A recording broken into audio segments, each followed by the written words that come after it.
Workflow at a standstill because of the Steam Library DLL? I'm Sophie Chen, a senior Windows support engineer. I've mapped out the solution to fix this software conflict for good. This DLL file is a legacy library for the Valve Steam client.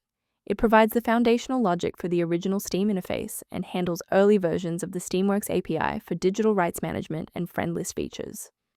With that context in mind, our first logical step is a clean reinstallation. This error typically means a core application file is missing from the Valve Steam installation path. Reinstalling the latest official version of Valve Steam is the fastest way to restore the Steam Library DLL and get the program running again.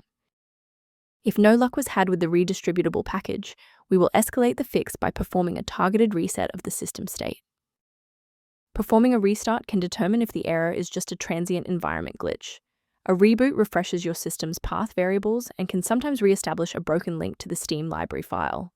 Bookmark this video or click the like button now so that you have a shortcut back to this guide after your PC finishes restarting. Beyond the repair, maintaining a secure workstation requires avoiding a few common technical mistakes. If you're attempting to install the Steam Library DLL yourself, be aware that manual file placement can lead to severe software conflicts and data corruption. A verified diagnostic utility can help manage the ongoing restoration and health of your system's library ecosystem. If you're looking to streamline system performance, the link in the description references a maintenance tool associated with the Steam library. If Valve Steam is back online, please consider subscribing. It's the best way to support our mission of providing safe, verified technical solutions.